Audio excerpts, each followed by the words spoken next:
Monsieur le Président,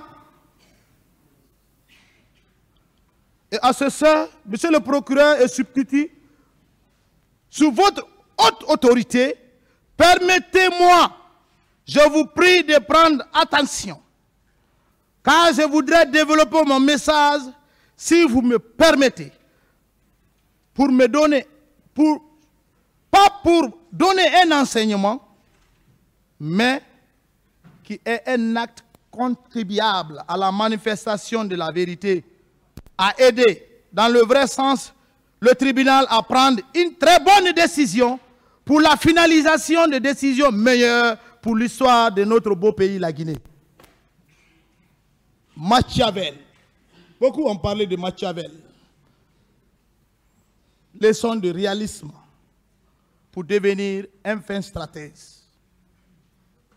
Nicolas Machiavel est le plus célèbre des conseillers de tous les temps. Les préceptes qu'il a conseillés dans son livre, Le Prince, sont aujourd'hui que jamais d'actualité. On ne peut plus marcher sous la vie de Machiavel. Diviser pour régner, tuer pour être au pouvoir, manipuler pour vaincre, détruire, détourner les biens bibliques. Ça, c'est les idées Machiavel. Aujourd'hui, nous sommes dans un temps moderne, la démocratie. Et qui doit mettre la démocratie en place? C'est le président de la République. Ce n'est pas un garde-corps. Lorsque tu es président de la République, c'est les gens qui ont eu le courage, la sagesse de te suivre sur un plan que tu les as dit. Voilà, je vais être comme ça, c'est comme ça, c'est comme ça. Et lorsque tu gagnes le pouvoir, ne change pas de manteau. Et si tu changes de manteau, s'il y a un problème, tu ne prends que la responsabilité. Politiciens, entrepreneurs et décideurs, tous ont toujours fait appel au conseil lucide et éclairé de Machiavel, dont l'habilité en matière de pouvoir n'a jamais été surpassée.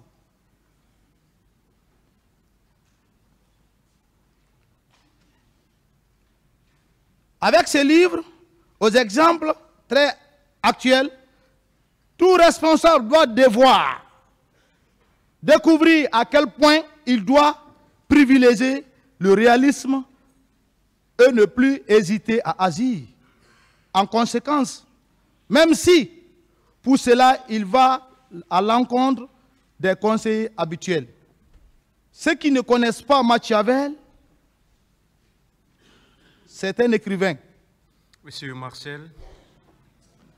Excusez-moi, Monsieur le Président. S'il vous plaît, Monsieur Guilawogui, vous-même, vous avez parlé de deuxième interrogatoire. Vous avez parlé de deuxième Je passage. continue.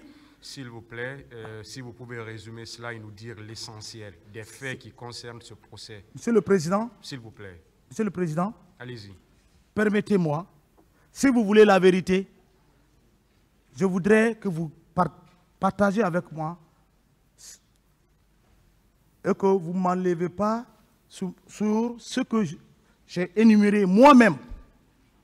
Allez-y, s'il vous plaît, je vous dis, résumez. Monsieur le Président, s'il vous plaît, okay. Il faut qu'on se comprenne.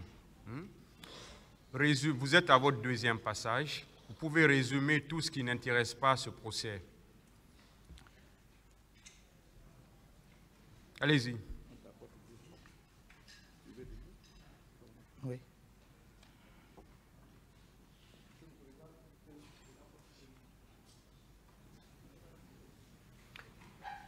Quoi? Qu'est-ce qu'il veut?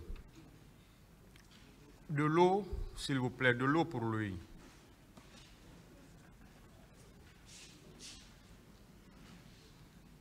Tu t'assois, sinon tu vas t'épuiser.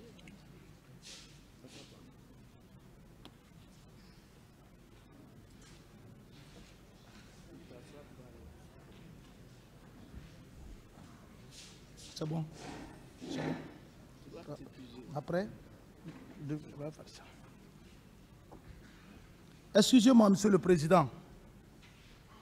C'est moi qui ai décidé de venir là-bas c'est sur la base de beaucoup de choses.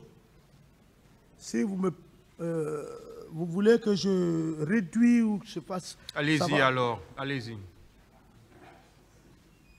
Permettez-moi d'aller au bout par le guide de l'Esprit Saint.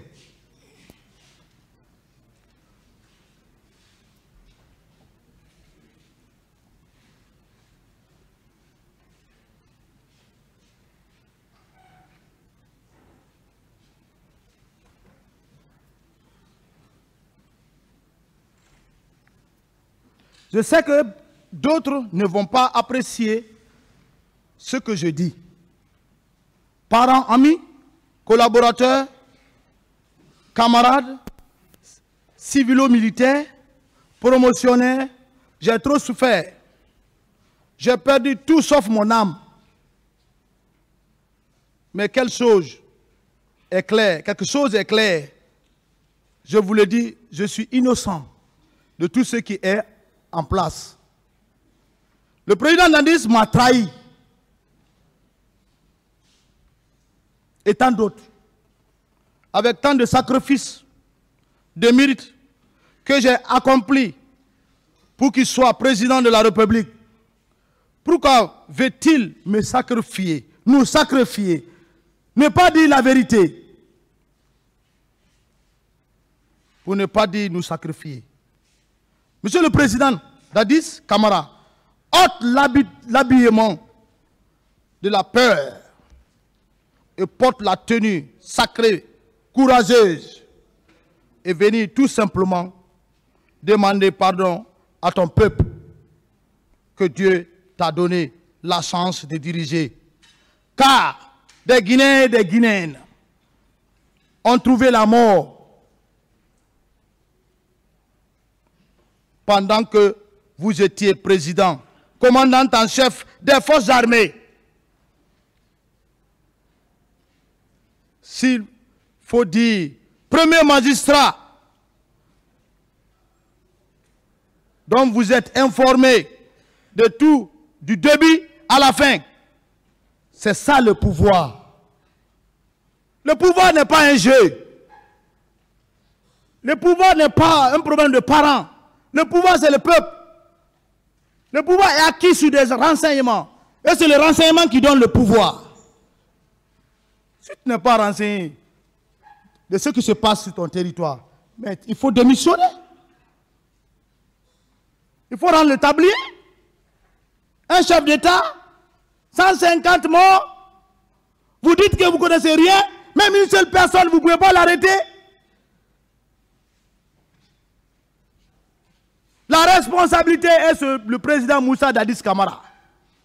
Je vais vous expliquer.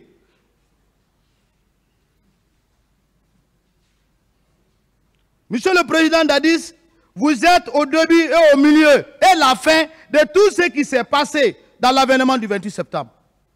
Monsieur le président,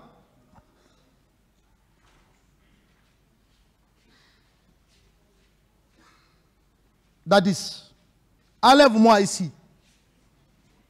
Mes enfants ont grandi derrière moi.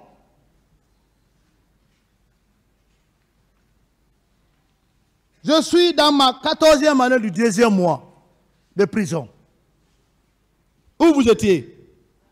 À Ouagadougou. Avec votre famille.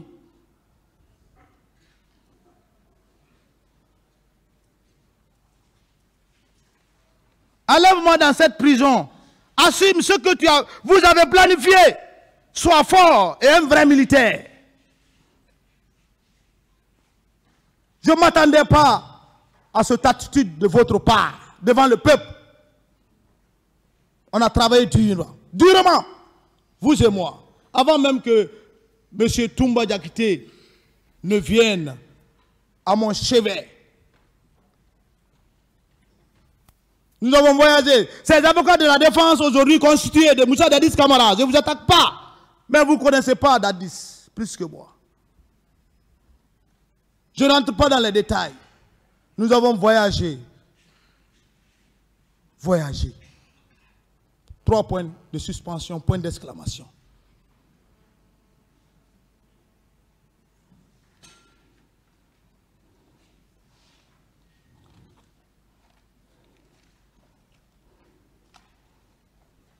Monsieur le Président du tribunal, les assesseurs, le procureur et ses substituts, peuple digne de Guinée, pourquoi pas l'Afrique et le monde, avocats de la défense et de la partie civile, pour la manifestation de la vérité, pour éclairer tous les en aidant ce d'auguste tribunal criminel à apprendre et à comprendre qui sont les véritables responsables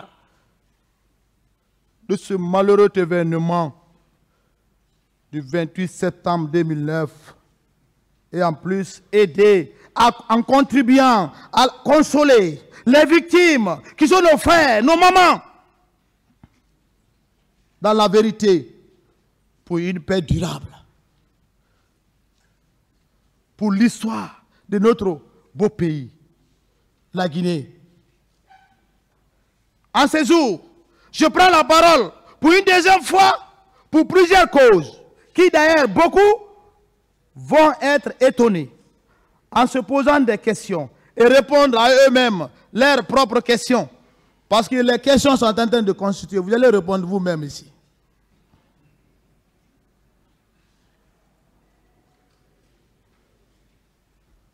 C'est la vérité. C'est ce que le monde ne peut pas comprendre. Une situation posée, chacun de nous a sa manière de comprendre et a sa manière de déclaration. C'est pourquoi j'ai gardé ce silence. Pour voir l'image de chacun des accusés, comment ils vont se comporter face au peuple. Dans la sagesse, la vie humaine, Monsieur le Président, on ne doit pas humilier un imam. On ne doit pas humilier un prêtre, ni un pasteur. À plus forte raison, un président de la République, d'une nation indépendante comme la Guinée. J'ai gardé le silence, Monsieur le Président, de ne rien dire à cause de ma propre stratégie depuis mon arrestation le 31 mars 2009 au domicile au cas Alpha Yaya Diallo par la gendarmerie du PM3 pour sauver ma vie et ma petite famille. Planifié, parce que tout était planifié pour me tuer, comme ils ont assassiné d'autres. Si je déclarais la vraie vérité de tout ce que tout à l'heure, je suis en train maintenant de relater et développer, si vous me permettez, car il y avait toujours des gens, surtout pro-président Dadis, qui suivaient la situation de 28 septembre, qui étaient au service de l'État. C'est la vérité, car c'est un militaire. Un militaire doit être un vrai stratège pour sauver, pour se sauver et sauver d'autres. Ici à là-bas, pour ma première comparution, pourquoi je n'ai rien dit? Quand on me pose, je dis je ne connais rien. Si vous vous souvenez, lorsque le président, je vous ai dit, il y a d'autres accusés qui étaient dehors. Le président est revenu sur la question. Quels sont ces accusés qui étaient dehors? Pourtant, le président lui-même qui me pose, le président du tribunal qui m'a posé cette question, lui-même sait que la réponse. Il sait, les gens qui se sont fait constituer dès le départ de l'événement du tribunal, de ce jugement. Mais il voudrait que je constitue encore nomenclature par nomenclature et je l'ai fait. Ils étaient dehors. Vouloir parler au PM3, où j'ai reçu des tortures. J'ai vu l'atmosphère. Si je parlais un seul mot concernant le capitaine Moudia Zadis Kamara, même mon corps allait être comme ceux dont on est en train de chercher aujourd'hui. C'est pourquoi, Monsieur le Président, quand je vous dis que je suis un vrai militaire, je suis vraiment, et je le suis. Il le sait. C'est pourquoi ça a tremblé. Marcel veut venir parler. Ils ont passé par tous les moyens pour me bloquer. Ça ne marchera pas. À là-bas, je croyais que le président Dadis allait humblement venir demander pardon. Je ne suis qu'un simple subordonné. Je n'ai bénéficié d'aucun poste stratégique qui peut diriger une opération. L'armée, c'est soit on te nomme par décret présidentiel ou au moins par un petit acte de note de service. Ça, c'est au niveau de l'armée. Note de service. On lui passe cela dans les radios ou, en tout cas, ce n'est pas publié. C'est pas bon, comme actuellement les gens parlent de Facebook. Ça, c'est intermilitaire. Au moins, il y a un acte, on te dit, bon, Marcel Guilavogui, vous êtes nommé tant, on lit au rassemblement, tout le monde est au courant que tu as un poste. Je n'ai jamais bénéficié. Sans poste. Et puis, je ne peux rien dire. Ce que le président Dadis lui-même a planifié, étant ici dans la même salle que nous, les accusés, et moi, Marcel, mais personnellement, je parle de moi, pour le respect de la hiérarchie militaire, doctrinale et universelle, car le chef hiérarchique prend toujours sa responsabilité et assume sa défaite si c'est un vrai militaire. C'est ça le militaire.